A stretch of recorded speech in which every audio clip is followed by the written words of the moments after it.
Hello friends, आप सबका Govind lectures के इस ऑनलाइन प्लेटफॉर्म पर हार्दिक स्वागत है।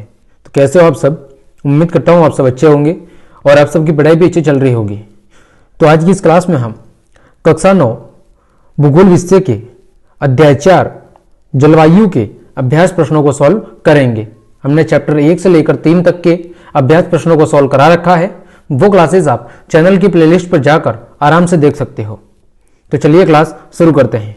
देखें, पहला प्रश्न दिया गया है, नीचे दिए गए 4 विकल्पों में से सही उत्तर चुनें। पहले का पहला प्रश्न दिया गया है, नीचे दिए गए स्थानों में किस स्थान पर विश्व में सबसे अधिक वर्षा होती है?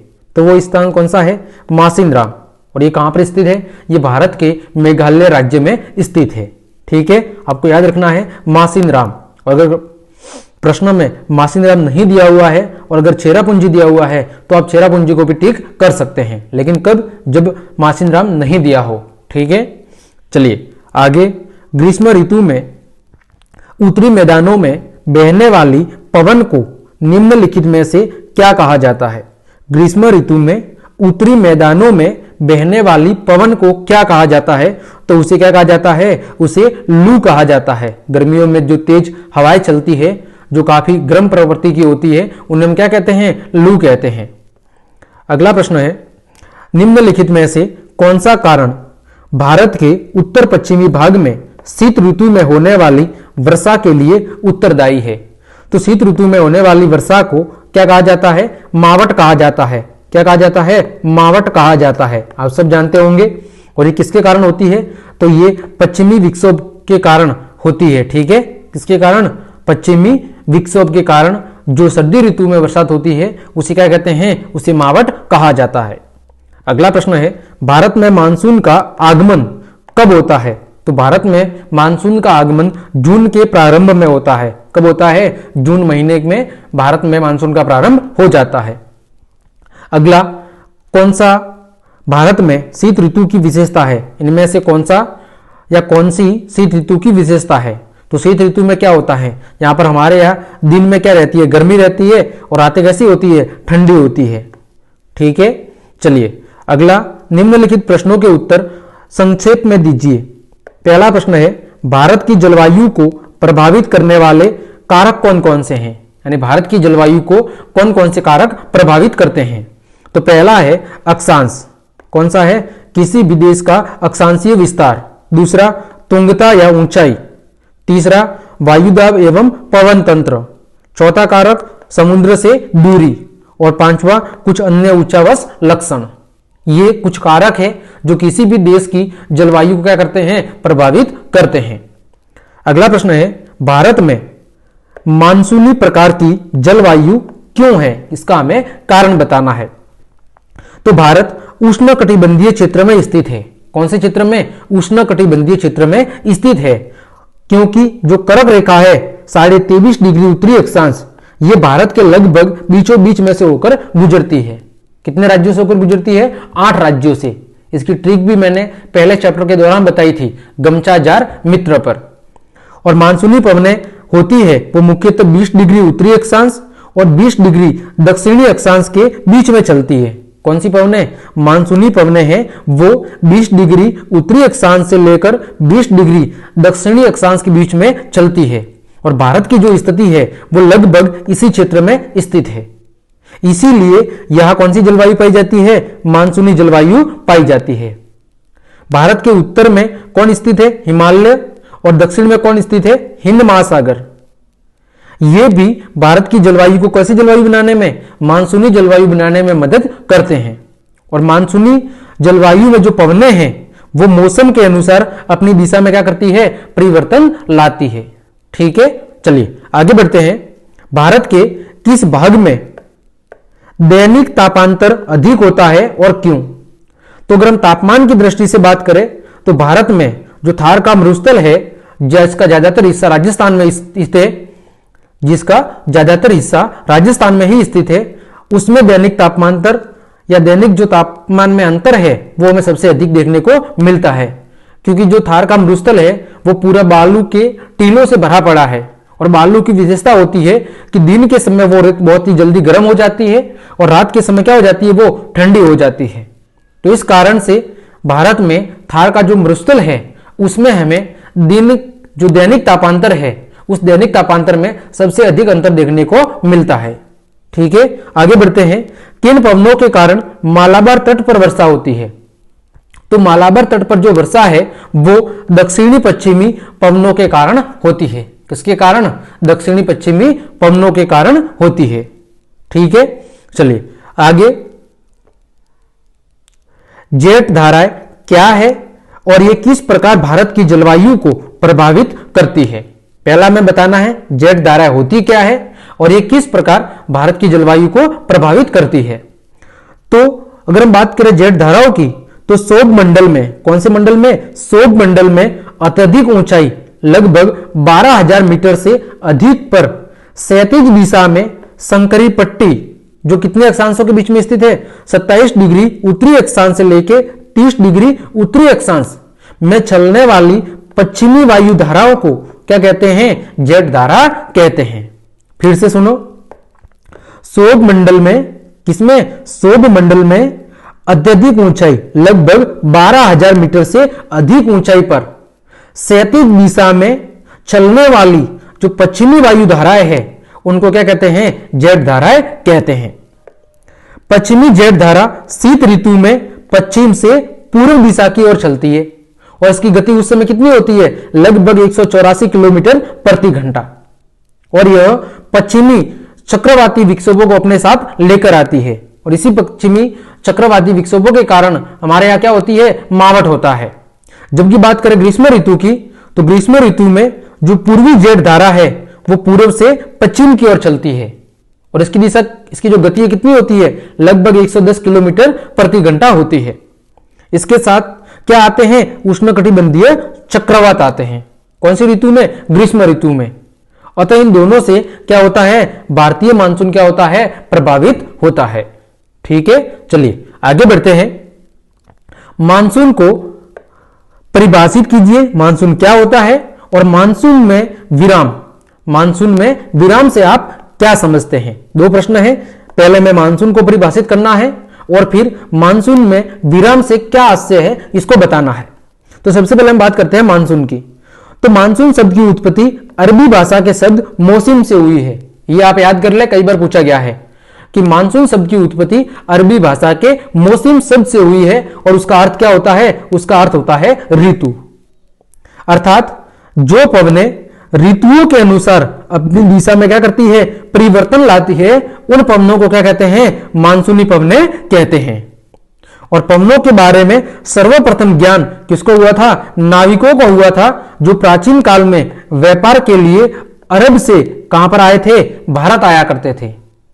मौसम के अनुसार पवनों की दिशा बदलने से इन नाविकों को अपने जहाज चलाने में क्या होती थी? आसानी होती थी और इन नाविकों के इस पवन तंत्र का नाम क्या रखा? उन्होंने इस पवन तंत्र का नाम मानसून रखा।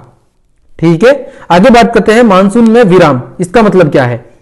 तो मानसूनी वर्षा है वो लगातार नहीं होती है, बल्कि कुछ दिनों तक होती है और उसके बाद उसमें क्या आ जाता है? अंतराल आ जाता है, गैप आ जाता है। यानी वर्षा ऐसा थोड़ा ही पूरे 12 महीने होती रहती है, केवल एक निश्चित मौसम में होती है और उसके बाद अंतराल आ जाता है, यानी वर्षा क्या हो जाती है? रुक जाती है।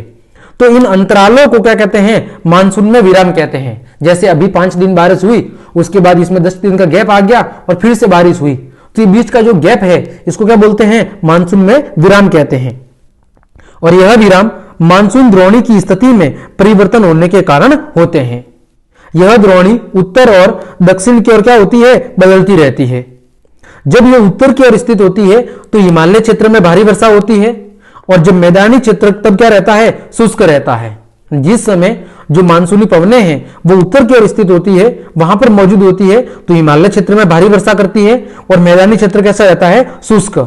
और उसी प्रकार जब दक्षिण की ओर स्थित होती है तो मैदानों में वर्षा होती है और हिमालय क्षेत्र कैसा रहता है? शुष्क रहता है। ठीक है, अगला प्रश्न है, मानसून को एक सूत्र में बांधने वाला क्यों समझा जाता है? मानसून को एक सूत्र में बांधने वाला क्यों समझा जाता है, इसको हमें बताना है। तो काफी इंपॉर्टेंट प्रश्न है और कई बार परीक्षा में पूछा जाता है। तो देखें, अगर हम बात करें भारत के उत्तर में, तो भारत के उत्तर में कौन है? हिमालय है। हिमालय में शीत ऋतु में उत्तर की ठंडी हवाओं को रोककर देश के उत्तरी भागों में तापमान को अधिक नीचे गिरने से बचाता है। कौन? हिमालय है। ये सर्दी के मौसम में वहां पर ठंडी हवाओं को रोक के जो देश का उत्तरी भाग है उसमें तापमान में बहुत ज्यादा कमी होने से उसे रोकता है। और उसी तरह दक्षिण में कौन मौजूद है? हिंद महासागर। और यह अपने समकारी प्रभाव से प्रायद्वीप में तापमान में क्या बनाए रखता है? एक रूपता बनाए रखने में मदद करता है। भाई उत्तर में हिमालय स्थित है तो ये सर्दी के मौसम में ठंडी पवनों को रोक देता है, जिसके कारण उत्तरी भारत में ज्यादा ठंड नहीं पड़ती है। वही बात करें दक्षिणी हिस्से में कौन स्थित है? हिंद महासागर। तो इसके समकारी प्रभाव के कारण जो प्रायद्वीपीय भारत है वहां पर हमें तापमान में ज्यादा अंतर देखने को नहीं मिलता है। इस प्रकार हिमालय और हिंद महासागर दोनों ही देश के तापमान में क्या लाते हैं? समता लाते हैं अथवा समानता लाते हैं। मानसूनी पवनें देश की ऋतुओं की लय लेकर आती है, यानी जो मानसूनी पवनें हैं वो किसको तय करती है? हमारे यहाँ ऋतुओं की स्थिति को तय करती है, जिससे भारतीय भूदृश्य यहां स्थित जीवन जंतु, वनस्पति, कृषि चक्र, मानव जीवन और उनके परिवार तथा उत्सव सभी मानसून के अनुसार क्या होते हैं? संचालित होते रहते हैं। उत्तर से दक्षिण, पूर्व से पश्चिम तक पूरे देश में ऋतुएं समानता लेकर लगभग आती है और मानसूनी पवनें संपूर्ण देश को जल प्रदान कर एकता के सूत्र में क्या करती है? बांधने का काम करती है। इस कारण से मानसून को एक सूत्र में बांधने वाला समझा जाता है। अगला प्रश्न है, उत्तर भारत में पूर्व से पश्चिम की ओर, कौन से भारत में? उत्तर भारत में पूर्व से पश्चिम की ओर वर्षा की मात्रा क्यों घटती जाती है? तो अगर हम बात करें भारत में, तो भारत में ज्यादातर जो वर्षा है वो दक्षिणी पश्चिमी मानसून से होती है। और ये कहां का मानसून है? ये बंगाल की शाखा या बंगाल की खाड़ी की शाखा का उत्पन्न मानसून है। और यह शाखा भारत में उत्तर पूर्व दिशा से क्या करती है? प्रवेश करती है। कौन सी दिशा से? उत्तर पूर्व दिशा से। और उत्तर में कौन स्थित है? उत्तर में हिमालय स्थित है। और इसके साथ अन्य कुछ पर्वत है जो इन पवनों को या इस मानसूनी पवनों को आगे जाने से रोकते हैं। और यह मुड़कर भारत के उत्तर के मैदानों में पूर्व से पश्चिम दिशा की ओर क्या होने लगता है? बढ़ने लगता है। और आगे बढ़ने के साथ साथ जैसे जैसे समुद्र से दूरी बढ़ती है इसमें जल वाष्प की मात्रा भी क्या हो जाती है? घटती जाती है, जिससे उसकी वर्षा करने की जो क्षमता है उसमें भी धीरे धीरे क्या आती है? कमी आती है। और इसके कारण ही उत्तर भारत में जब पूर्व से पश्चिम की ओर मानसूनी पवनें बढ़ती है तो धीरे धीरे वर्षा की मात्रा में क्या होती है? कमी आती जाती है। ठीक है, आगे बढ़ते हैं। चौथा प्रश्न है, कारण बताइए। हमें कुछ स्थिति दी गई है और उच्च तथ्यों के क्या बताने हैं? कारण बताने हैं। पहला है, भारतीय उपमहाद्वीप में वायु की दिशा में मौसमी परिवर्तन क्यों होता है? कि जो भारतीय उपमहाद्वीप है उसमें वायु की दिशा में मौसम के अनुसार परिवर्तन क्यों होता है? तो देखें, सूर्य के उत्तरायण के कारण, यानी सूर्य जब उत्तर दिशा में होता है तो स्थल और जल के गर्म एवं ठंडे होने की विभेदी प्रक्रिया के कारण ग्रीष्म ऋतु में भारत के उत्तर पश्चिमी मैदानी भाग बहुत अधिक क्या हो जाता है? गर्म हो जाता है। जब जो सूर्य है वो भारत की उत्तर दिशा में स्थित होता है, यानी कर्क रेखा से ऊपर स्थित होता है, तो ऐसी स्थिति में जो भारत का उत्तर पश्चिमी मैदानी भाग है, जो उत्तरी क्षेत्र है, वो क्या हो जाता है? बहुत ज्यादा गर्म हो जाता है, जिसके कारण वहां पर निम्न वायु दाब की स्थिति विकसित हो जाती है। और उसी समय दक्षिण में जो हिंद महासागर है उसके ऊपर सूर्य की किरणें तिरछी पड़ती है और इसी कारण वहां ठंड के कारण कौन सी स्थिति बन जाती है? उच्च वायु दाब की स्थिति बन जाती है। और हमें पता है कि पवनें उच्च वायु दाब से निम्न वायु दाब की ओर बहती है। तो इस स्थिति में ग्रीष्म ऋतु में जो पवनें हैं वो हिंद महासागर के उच्च वायु दाब से भारत के मैदानों में विकसित निम्न वायु दाब वाले क्षेत्रों की ओर बहने लगती है।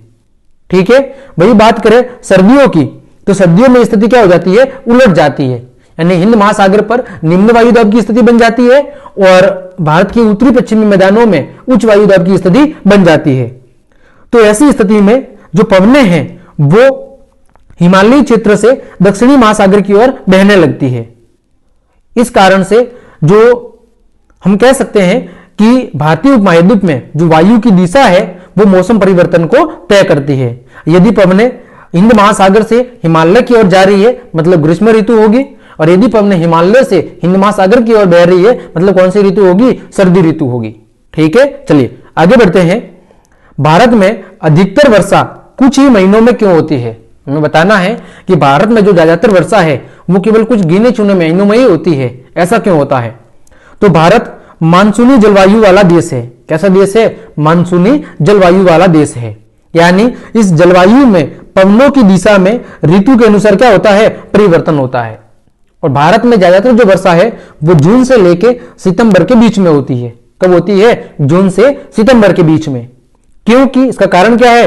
क्योंकि इस समय देश में कौन सा मानसून एक्टिव रहता है? दक्षिणी पश्चिमी जो मानसून है वो सक्रिय रहता है और ये पवनें हिंद महासागर की ओर से आती है, जिसमें क्या मौजूद होती है? जल वाष्प होती है और इसी कारण से ये पवनें वर्षा कराने में क्या होती है? सक्षम होती है।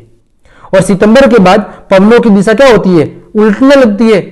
फिर क्या होती है? पवनें हिमालय से हिंद महासागर की ओर बहना शुरू करती है, यानी स्थल से समुद्र की ओर बहना शुरू करती है, जिसमें वर्षा कराने लायक कोई भी जलवाष्प मौजूद नहीं होता है। और इसी कारण है कि भारत में जो अधिकतर वर्षा है वो केवल कुछ ही महीनों में होती है। ठीक है, चलिए आगे बढ़ते हैं।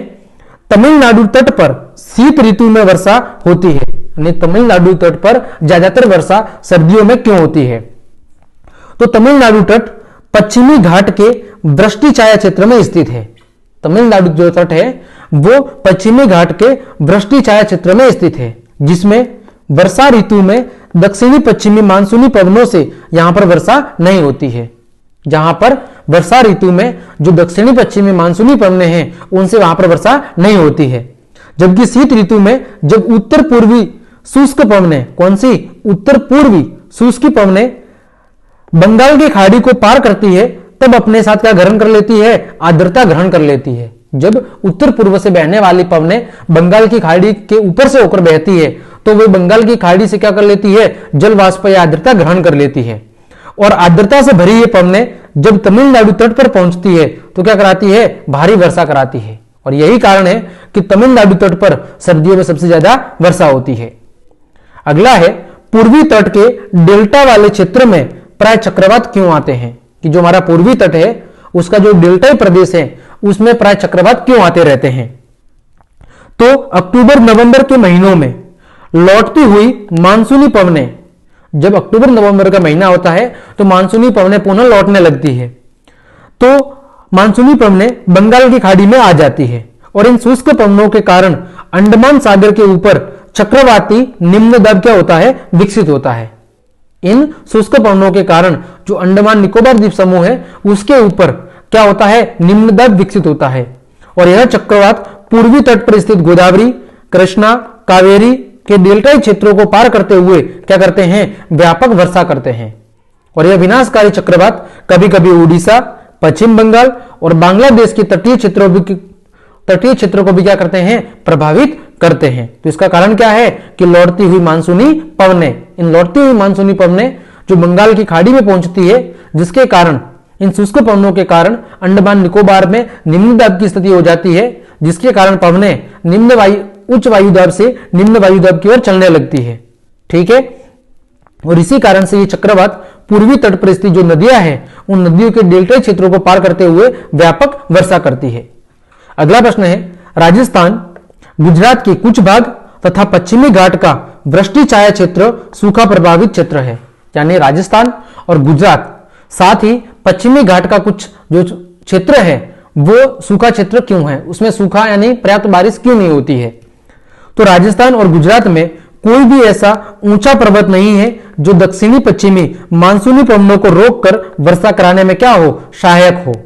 यदि भी राजस्थान में अरावली पर्वतमाला है, लेकिन एक तो इसकी ऊंचाई बहुत कम है, साथ ही साथ यह दक्षिणी पश्चिमी मानसूनी पवनों की जो दिशा है उसके बिल्कुल समानांतर स्थित है।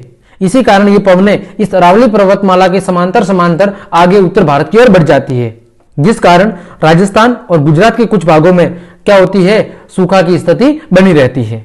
वही बात करें पश्चिमी घाट के पूर्व का क्षेत्र जो वृष्टि छाया क्षेत्र में स्थित है, वहां पर दक्षिणी पश्चिमी मानसूनी पवनें पश्चिमी घाट के पश्चिम में क्या कराती है? भारी वर्षा कराती है।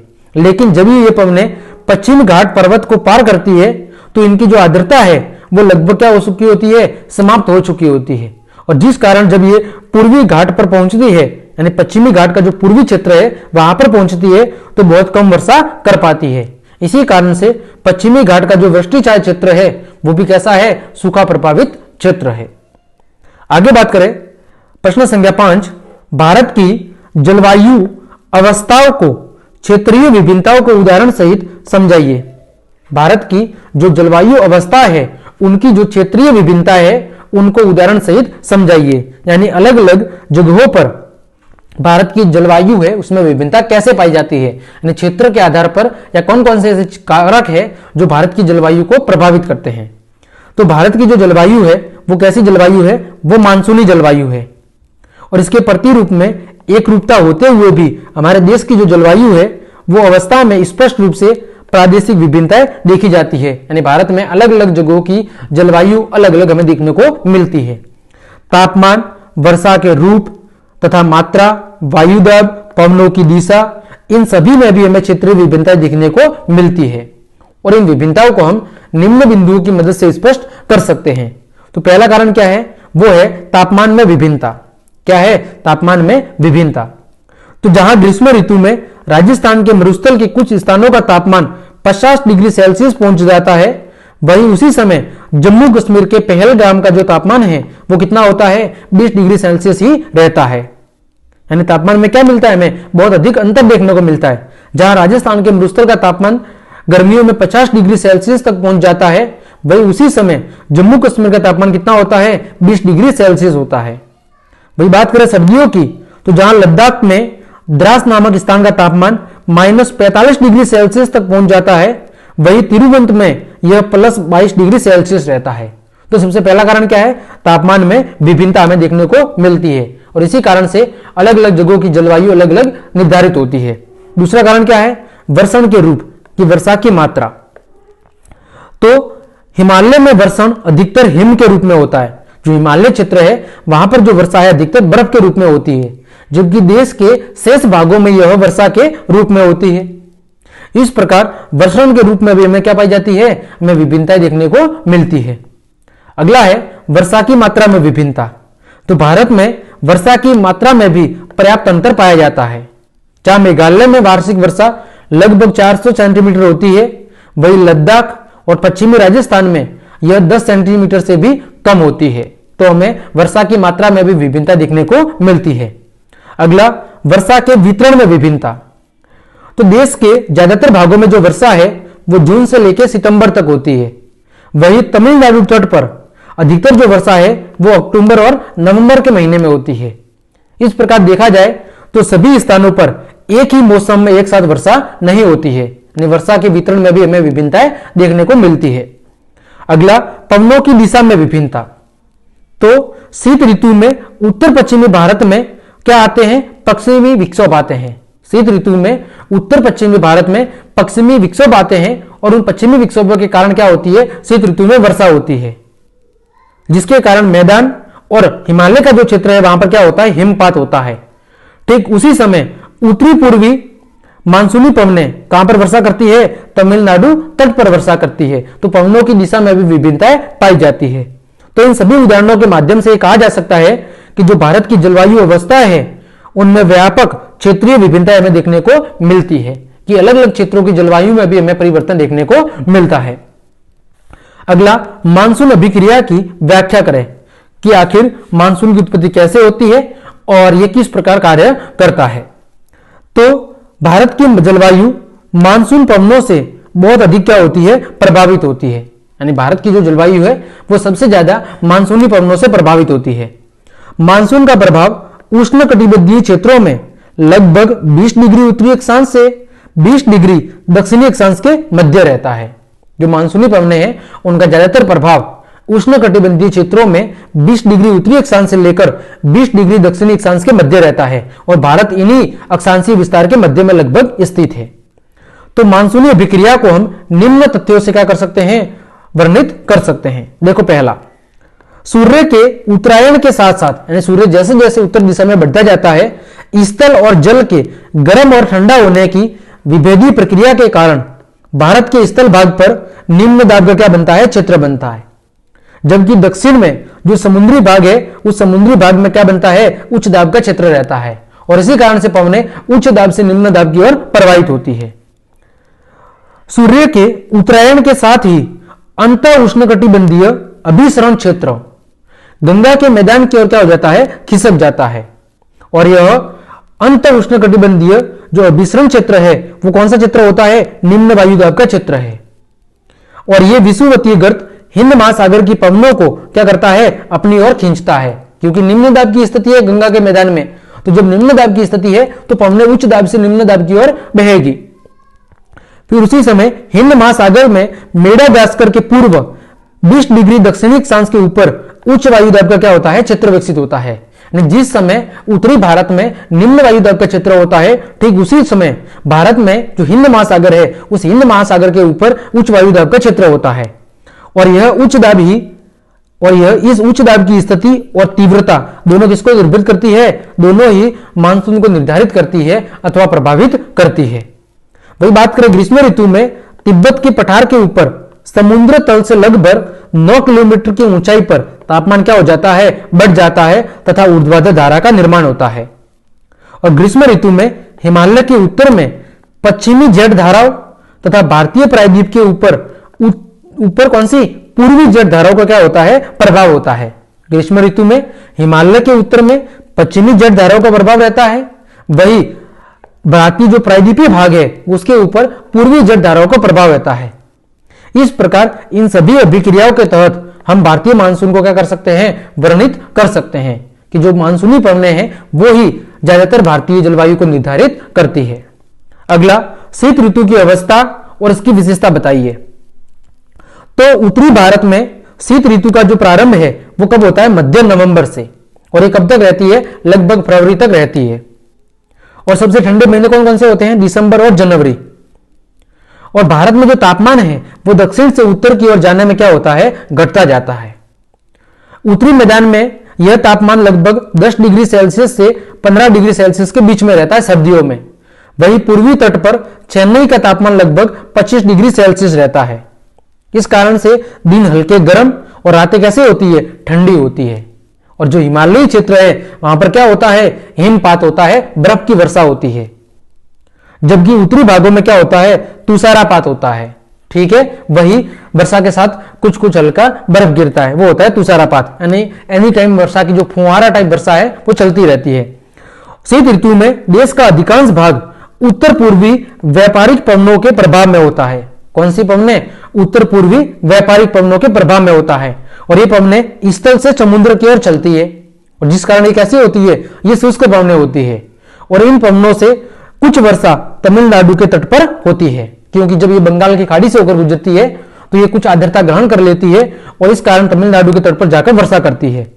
शीत ऋतु में उत्तरी मैदानों में पश्चिमी चक्रवातीय विक्षोभ आते हैं और जिससे क्या होती है, हल्की वर्षा होती है। और इन पर्वतों में क्या होता है, हिमपात होता है, जिसे हम मावट कहते हैं। और जबकि प्रायद्वीपीय भागों में शीत ऋतु स्पष्ट नहीं होती है, कोई फिक्स निर्धारण नहीं है। यहां समुद्र के प्रभाव के कारण तापमान के प्रारूप में हमें कम परिवर्तन देखने को मिलता है। ठीक है, तो इस प्रकार भारत में शीत ऋतु में भी क्या पाई जाती है, अलग अलग क्षेत्रों में विभिन्नताएं पाई जाती है। अगला प्रश्न है, भारत में होने वाली मानसूनी वर्षा और इसकी विशेषता बताइए। हालांकि इसकी चर्चा हम कर चुके हैं, लेकिन फिर भी एक बार बता देता हूं। तो सूर्य के उत्तरायण के कारण जून तक उत्तर भारत के मैदानी क्षेत्रों में कौन सा स्थिति होती है, निम्न दाब की स्थिति होती है।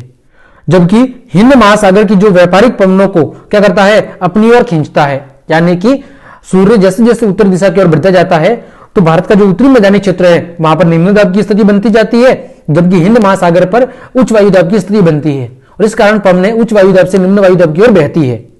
ठीक है, और जब ये पवनें हिंद महासागर के ऊपर से होकर गुजरती है तो अपने साथ बड़ी मात्रा में क्या लाती है, जल वाष्प लाती है।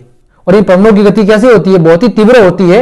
और लगभग 1 महीने में ये कुछ उत्तर पश्चिमी भाग को छोड़कर पूरे भारत में पहुंच जाती है।